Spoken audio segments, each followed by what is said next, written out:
Yo, bro. What the hell are you doing? I'm the God of Conquest. I'm playing a bunch of games, yo. You're a faggot. End the video, I don't mind.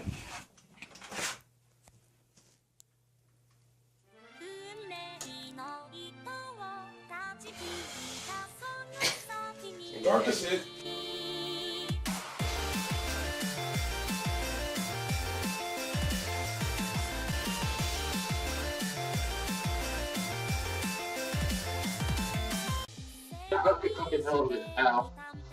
Are you good now?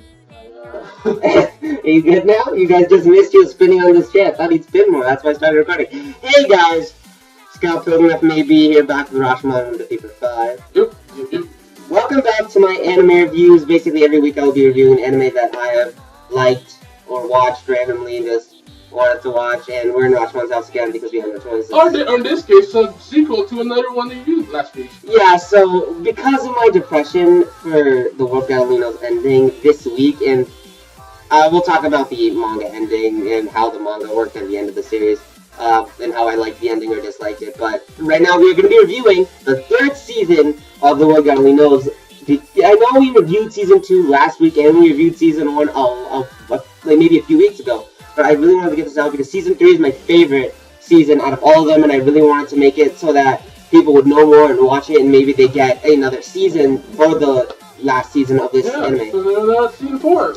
Yeah, because I really want them to get a season 4 so badly. And if you're questioning why I'm wearing these glasses, because I don't have my God only knows sunglasses, so I had to wear these. These glasses. Yeah, and they're kind of crooked, like. Oh no shit, man. Yeah, so. Yeah, like usual, I will be explaining the most important points of this anime, like the characters, story settings, relationships, voice acting, animations, music, and the genre.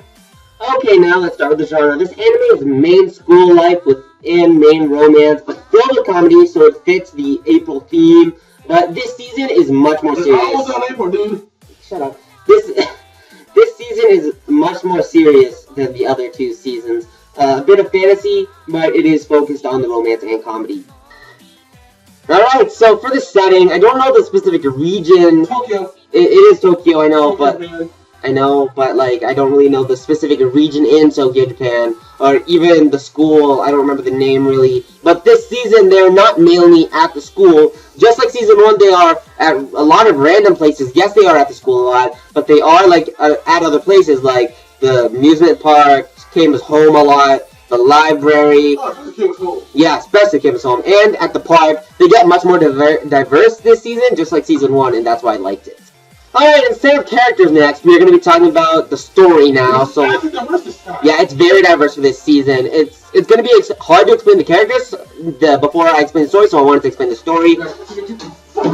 Yeah, so this season, at one point, they find out that Old Hell is trying to kill off all the reincarnations of the goddesses, people that were sealed off by Old Hell, or they sealed off Old Hell in the first place because Old Hell was pulling off some badass shit. It was crazy crap. I don't want to explain it. It's hard as hell. But at first, Keima wants nothing to do with it. But at one point, though, Kanon confesses to Keima that she remembers everything about the conquest and loves him, which gets him confused. Apparently, any girl Keima has captured that has a goddess remembers everything about the conquest. And after Keima talks to her a bit, after her goddess takes over and she runs away, saying that she doesn't want Keima to get involved, and only to end up in a coma-like state because she was attacked by Old Hell assassins. Keima then finds out from another goddess that the only way to save her from dying is to reconquer the girls he's conquered before, find the remaining goddesses, and do it all in 3 days or less, in which Keima then questions about everything, pissing the goddesses off.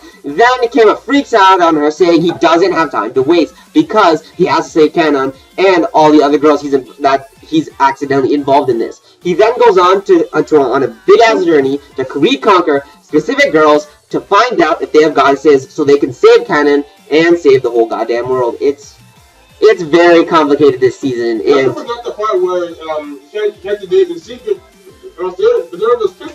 he is fucking yeah, dead. basically, if he gets caught by any of the girls trying to conquer any of the girls, he's fucked. So he has to capture all these girls at the same time, which is just a pain in the ass. So yeah, this season gets so much more diverse, and I love it. So we're gonna get straight on to the next character. Now for the characters, this season the main characters were the same, but also not. Main heroines from the first season and one or two from the second season return as main characters. And yeah, and due to this, I feel obligated to talk about them, so be ready. This section will be pretty long. First is Keima Katsuragi. He is funny as hell. He's only interested in the visual novel video game world and only likes girls from that world. He's always seen playing a PFP, basically a PSP, but is always... I know it's a Vita, shut up, it's a Vita, sponsored Vita. But, yeah, and it's always confiscated by a teacher. He calls himself the God of Conquest. Yes, sir, that's what I call myself as well. No! Sorry. Excuse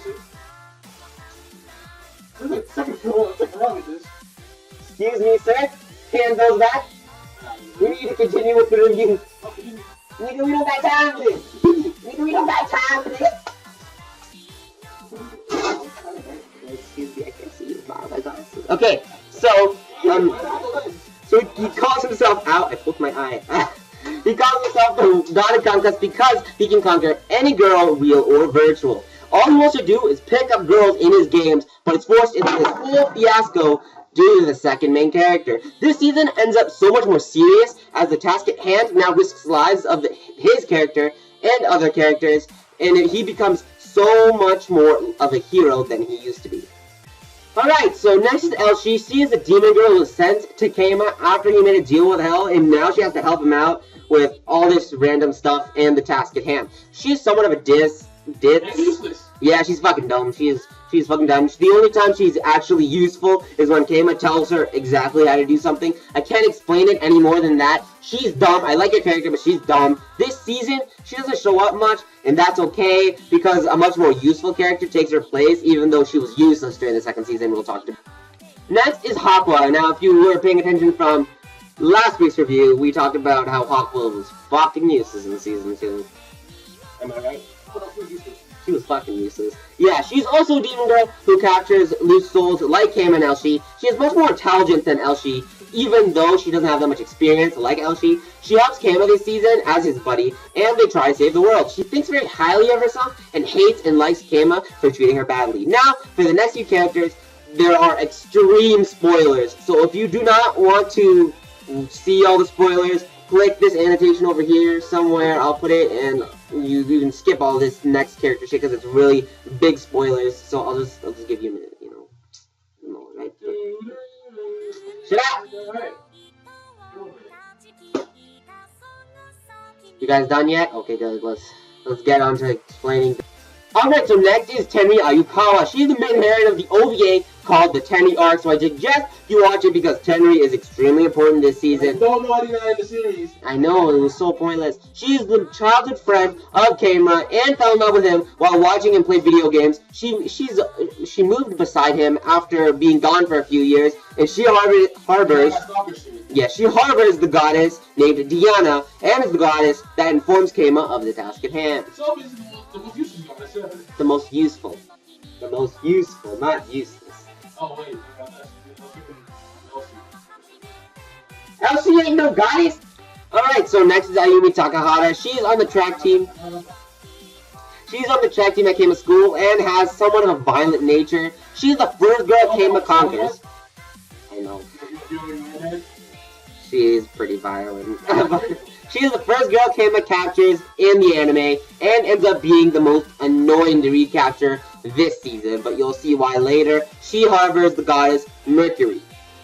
Alright, next is Kena Nakagawa. She is a classmate of Keima that rarely goes to school due to the fact that she's a pop idol sensation. No! Yes. She's a sensation, but you don't do that again. Also, she got a side anime called Canon 100%. If you want, you can check it out. It's basically a magical girl kind of anime. I'm not really into it, so blah, blah, blah. She's subdued into a coma-like state, and she is what causes this season to take its motor to drive. She harbors the goddess Apollo, and she doesn't show much this season, so... Next is Shiori Shiomiya. She is the librarian at the school library, loves to read, and is shy as fuck. She rarely talks to anybody and has problems speaking her mind. She harbors the goddess Minerva.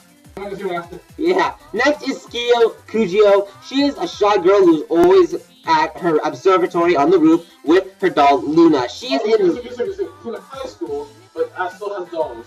Yeah, I know. I questioned that as well. She's in love with anything beautiful and hates when people enter her space without her permission. She harbors the goddess Vulcan, or Volcanus.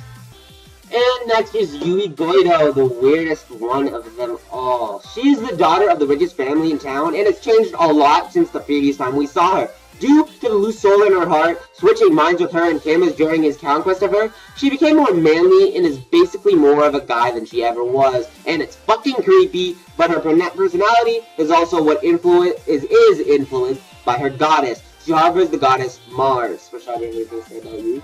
Fuck her! Yeah.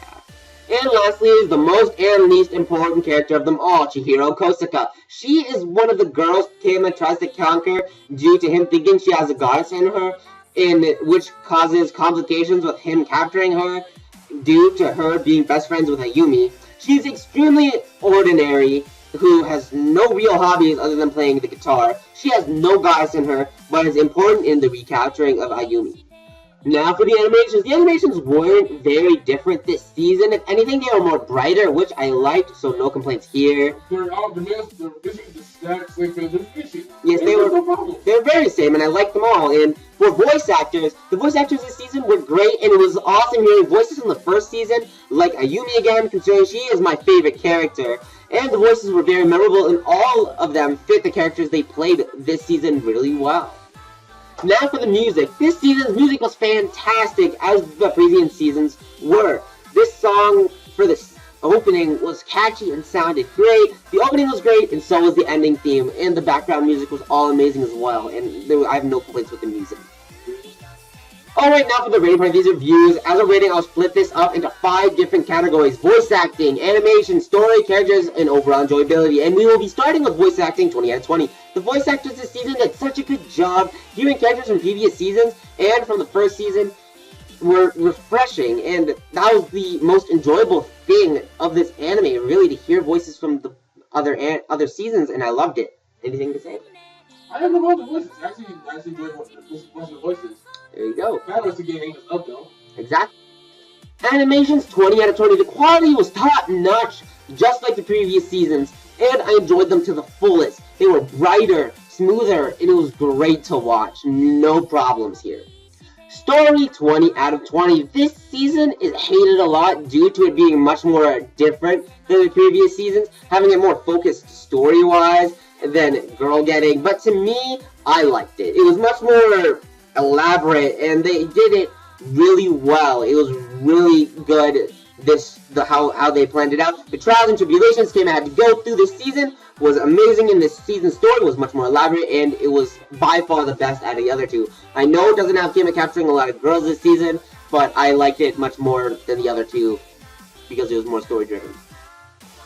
Nothing? Anything to say? Well, hold on. Well, I thought I'm gonna hit this one, but before I hit the next part, if they even dance before, so this is mainly set arc for it. Yeah, this arc is a lot of setup for the next arc, but this season was amazing. Characters, 20 out of 20. The characters this season were amazing. They brought back previous heroines, making their stories exceeding and extending from before, making them as a character even better, and they were amazing. I have no bad to say here. I loved all the characters. Oh, but I didn't. Elsie's fucking useless. He was a fucking crossdresser. Well, Elsie didn't show up much, and Yui, we don't talk about it. So Elsie got the one to a main character to a side character because of events and scenes. Yui was a pain in the ass because... Just but how he had to capture was hilarious. Yeah, it's like, I think hers took the longest. I think hers was the longest to get that long though. Agreed. No, Yui. Come on. Oh, well, other than her. Yeah, true. Yeah, but to me, it was a 20 out of 20. Oh, yes, the thing though. Yui was enjoyable. Yui was not that enjoyable. I found it hilarious. I don't know. I found it hilarious because it was a cross-dresser thing, but it was still fun. It was still fun. Enjoyability, 20 out of 20. I enjoyed this season greatly. I loved the pacing this season, and the music was great, and how everything was laid out was very good. This season was by far the best season, and I have no hate at all. I recommend this anime almost daily to anyone who wants to watch a comedy anime that eventually has an elaborate story. Anything to say? Oh, you know what? You guys mentioned this daily. I do And mention it. there's no problem with the pacing in this one. It's weirder than their second The season. pacing was so much better this season. Having to capture specific girls in a short amount of time made everything feel like the first season again, and I loved it. It was The first season amazing. was great. Then there's this one. Then there's a second season. This season never took one again. Yeah. Alright, overall score. If you haven't got to get 100% this time, this is the first anime I've ever given 100% to. I thought it was going to be a different anime that I'm not going to say right now. You're not going to say right now because I wanted to save it for some time later. But I after realizing I talk about this anime daily and how much I've come to love this season, I decided to give it.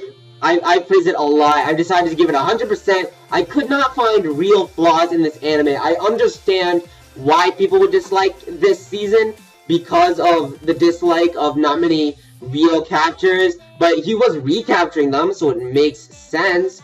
If people just disliked it because it was some sort of like, oh, it's just bullshit, blah blah blah, but I liked it. It made sense. I liked it. It was pretty good. And if you want to go watch it online for free, check out Crunchyroll. They have first season, third season, and second season. And I don't think they have the 10 I will try and find another link for you guys. But yeah, thank you guys for watching. Scott Pumner from AB and Rossman123 for 5. See you guys later.